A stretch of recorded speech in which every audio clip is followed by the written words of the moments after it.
Prefácio. No final das contas, sou um professor. É assim que realmente me vejo. Jorge Paulo Lema. Meu relacionamento com essa história notável começou no início da década de 90 numa sala de aula da Escola de Negócios da Universidade de Stanford. Eu estava conduzindo uma discussão em um programa executivo sobre como uma grande empresa pode se perpetuar. Sentado na primeira fila estava um sujeito discreto, vestindo calças de algodão simples e uma camisa esporte, sem chamar nenhuma atenção. Ele se mostrou interessado quando comecei a gesticular fortemente ao citar o Walmart e apontar o empresário Sam Walton como um exemplo. Descrevi como Walton forjou uma cultura e desenvolveu uma ótima organização, e que aquilo explicava melhor o sucesso da rede varejista do que a estratégia do negócio. Sustentei que Sam Walton preferia construir relógios para dizer a hora, e que estava desenvolvendo o Walmart para que o grupo não precisasse depender da genialidade visionária e da personalidade carismática do empresário. O executivo na fila da frente levantou a mão e me desafiou: olha, conheço o Sam pessoalmente e discordo de você. Acho que ele é fundamental para o sucesso do Walmart e que sua visão o levou bem longe. Sim, reconheci. Em seguida retruquei: mas você não acha que a verdadeira grandeza ocorre apenas quando se consegue desenvolver uma empresa capaz de prosperar bem além de qualquer líder individual? Continuamos nossa discussão no corredor e percebi que o executivo ficou impressionado com a ideia da grandeza duradoura, mais forte que uma simples geração ou liderança individual. Ele me perguntou se eu estaria interessado em viajar ao Brasil para compartilhar minhas ideias com seus 2 sócios e sua empresa. Eu não sabia que naquele momento fortuito nasceria uma das amizades de negócios mais estimulantes de minha vida. O nome do executivo era Jorge Paulo Lema, seus sócios eram Marcel Herman Teles e Carlos Alberto Sicupira, e sua empresa era o Banco de Investimentos Garantia. Eu não conhecia nada sobre eles, por isso perguntei a um aluno brasileiro do MBA: ei, já ouviu falar desses sujeitos? Ele me olhou como se eu estivesse maluco, como se estivesse fazendo uma pergunta do tipo: já ouviu falar de Warren Buffett ou Bill Gates ou Steve Jobs? Aí me mostrou um artigo sobre o banco de investimentos e contou a saga de como eles reuniram uma equipe de jovens fanáticos e transformaram uma minúscula corretora numa das potências de investimentos da América Latina. Aí o estudante de MBA acrescentou: e eles entraram no mercado de cerveja agora. Mercado de cerveja? Pensei comigo. Que diabos um banco de investimentos está fazendo no mercado da cerveja? Se alguém tivesse me contado que aqueles banqueiros sonhavam em construir a maior empresa de cerveja do mundo e comprar a Anheuser-Busch no processo, eu teria dito: isto não é uma visão, é um delírio. Mas foi exatamente o que fizeram. Há quase 2 décadas estou próximo dessa companhia, da sua cultura e de seus 3 sócios. Tive o privilégio de observar o desenvolvimento dessa história de sucesso. Acredito que o principal motivo para nos tornarmos tão amigos foi o fato de eles refletirem profundamente sobre a pergunta que tem ocupado minha própria curiosidade intelectual durante essas 2 décadas: o que é preciso para construir uma grande empresa duradoura? Quando Jerry Porras e eu publicamos Feitas para Durar em 1994, eles instintivamente gravitaram em torno dessas ideias, em particular do sonho de criar uma ótima companhia que realmente durasse.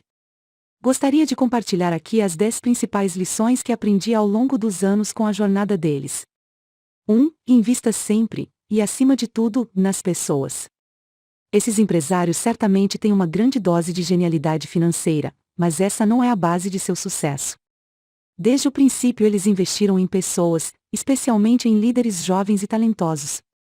Sua filosofia: melhor dar uma chance às pessoas talentosas, ainda que novatas, e sofrer algumas decepções no caminho do que não acreditar nelas. O ingrediente número 1 de seu molho secreto é uma obsessão em conseguir as pessoas certas, investir nelas, desafiá-las, construir a empresa com sua ajuda e vê-las experimentar a alegria de realizar um grande sonho.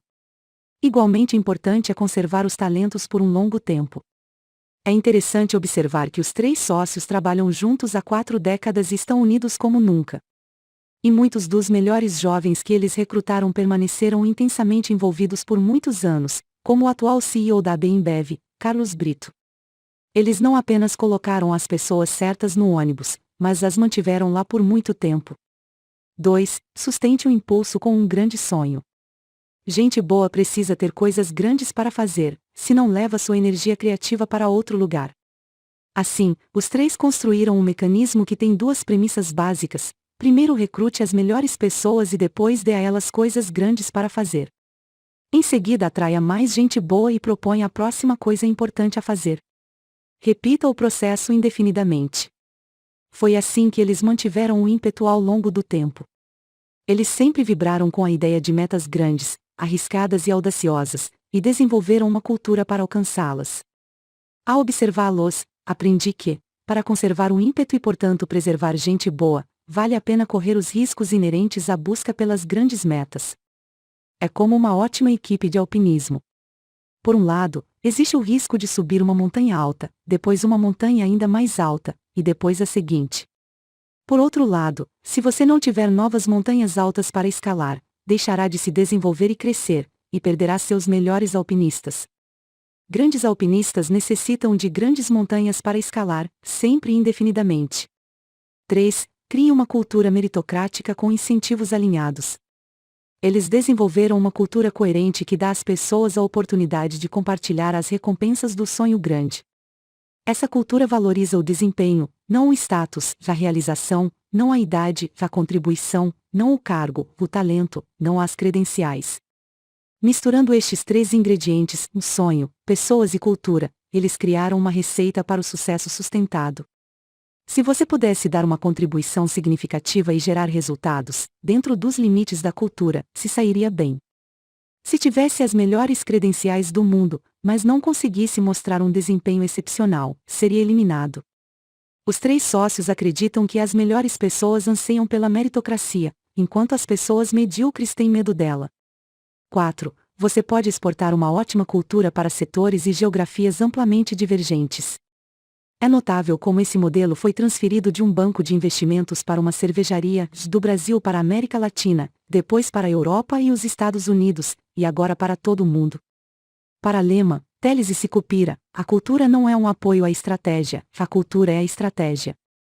Os três sócios sempre foram fiéis aos seus valores centrais e a uma cultura inconfundível, enquanto continuaram crescendo em setores novos, expandindo-se geograficamente e apontando para metas cada vez maiores. Um belo exemplo da dinâmica: preserve a essência e estimule o progresso, encontrada em todas as empresas duradouras. Nos primórdios, os três olharam do Brasil para os Estados Unidos e viram o que já funcionava. Então, em vez de aguardarem que aquilo chegasse ao Brasil, agiram agressivamente para importar as melhores práticas americanas antes dos outros. 5. Concentre-se em criar algo grande, não em administrar dinheiro. Eles atingiram a maturidade durante uma época economicamente turbulenta no Brasil, e certa vez perguntei: o que vocês aprenderam sobre administrar dinheiro nessa época tão incerta e inflacionária?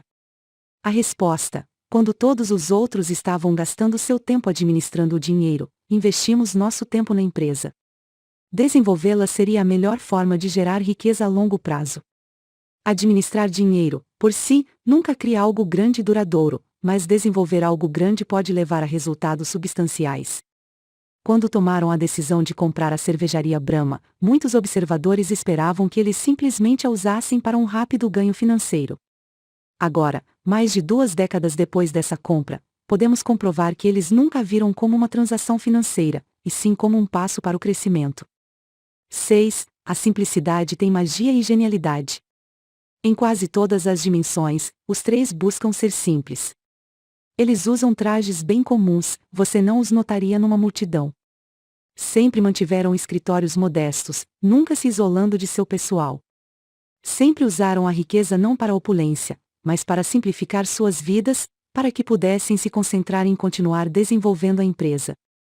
Aprendi com eles que o melhor sinal da verdadeira riqueza não é manter uma agenda lotada, mas ter tempo disponível para se concentrar no que é mais importante.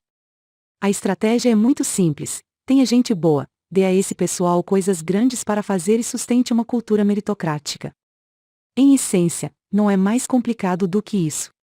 A verdadeira genialidade não é tornar uma ideia complexa, mas o contrário, transformar um mundo complexo em uma ideia bem simples, e ater-se a ela por um longo tempo. 7. É bom ser fanático. Certa vez perguntei: qual é a essência do tipo de pessoa que vocês buscam? A resposta: fanáticos. Vivemos numa época em que as pessoas querem uma solução rápida, um atalho para resultados excepcionais. Mas não existe esse caminho fácil.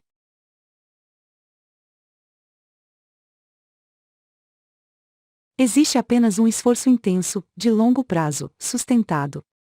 E o único meio de construir esse tipo de empresa é ser fanático.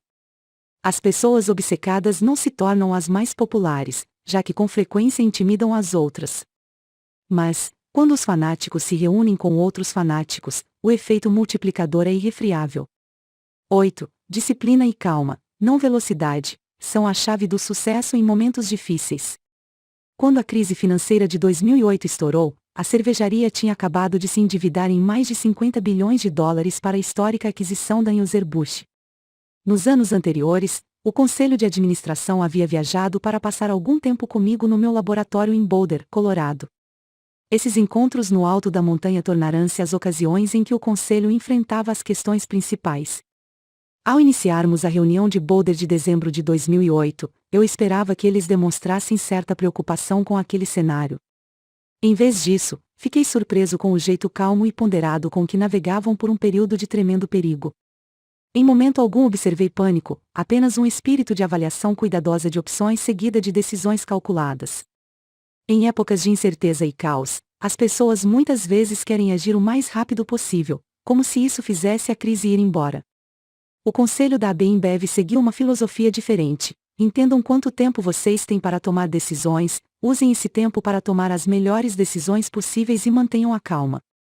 Claro que é da natureza humana querer fazer com que a incerteza vá embora, disse um deles. Mas esse desejo pode levá-lo a agir rápido, às vezes rápido demais. De onde eu venho, você logo percebe que a incerteza jamais desaparecerá, não importa quais decisões ou ações tomemos. Portanto, se temos tempo para a situação se desenrolar, dando-nos mais clareza antes de agirmos, aproveitamos esse tempo. Claro que, quando chega a hora, você precisa estar preparado para agir com firmeza. 9. Um conselho de administração forte e disciplinado pode ser um ativo estratégico poderoso. Quando brasileiros e belgas se uniram para formar a maior empresa de cerveja do mundo, as pessoas se perguntaram como aquelas duas culturas poderiam coexistir. No entanto, elas se tornaram um todo unificado. Isso aconteceu porque todos os envolvidos tinham uma única meta: fazer o melhor para criar uma empresa vencedora e duradoura. Nos Estados Unidos, a maioria dos conselhos de administração tem influência moderada, e o poder se concentra basicamente no principal executivo. Os conselhos só tendem a se tornar significativos quando chega a hora de substituir um CEO que está falhando. Na Bimbev, porém, o conselho é o principal centro de poder. É um exemplo de como os conselhos podem desempenhar um papel central em definir metas audaciosas, desenvolver a estratégia, sustentar a cultura, agarrar oportunidades e liderar em períodos tumultuados. Sem esse conselho forte e unificado, a AB InBev não teria enfrentado os desafios que surgiram a partir de 2008 com a força que demonstrou, e talvez nem sequer os tivesse superado. Ainda mais importante é que o conselho toma decisões e aloca capital visando o valor de longo prazo para os acionistas, medido em várias décadas, não em trimestres. Se mais conselhos agissem assim, teríamos empresas mais longevas e com melhor desempenho. 10. Busque conselhos e professores, e conecte-os entre si. Desde cedo em sua carreira, Jorge Paulo Lemann buscou ativamente pessoas com quem pudesse aprender. E fazia peregrinações para visitá-las. O grande industrial japonês Konosuke Matsushita, fundador da Panasonic, o varejista visionário Sam Walton, o grande gênio financeiro Warren Buffett. Mas não apenas isso, também achou meios de conectar essas pessoas extraordinárias umas às outras. Ele não estava fazendo conexões da maneira tradicional, mas facilitando interações entre gente excepcional, estimulando o potencial aprendizado de todos. O interessante foi que, ao adentrar sua quinta, sexta e sétima década de vida, ele continuou essa busca por aprendizado, muitas vezes procurando conselheiros e professores mais jovens do que ele. Os três continuam com o espírito de estudantes, aprendendo com os melhores e depois ensinando à próxima geração. Suponho que Jorge Paulo Lemann, Carlos Alberto Sicupira e Marcel Hermann Telles me viram como um professor. Mas a grande ironia é que tenho sido o tempo todo um estudioso voraz dos três. Tendo estudado o desenvolvimento de algumas das empresas mais extraordinárias de todos os tempos e os empresários e líderes que as construíram, posso dizer definitivamente que a trajetória dos três deve deixar os brasileiros imensamente orgulhosos. Eles estão no mesmo nível de visionários dos negócios como Walt Disney, Henry Ford, Sam Walton, Akio Morita e Steve Jobs. E é uma história que líderes do mundo inteiro deveriam conhecer, como uma fonte de aprendizado e inspiração.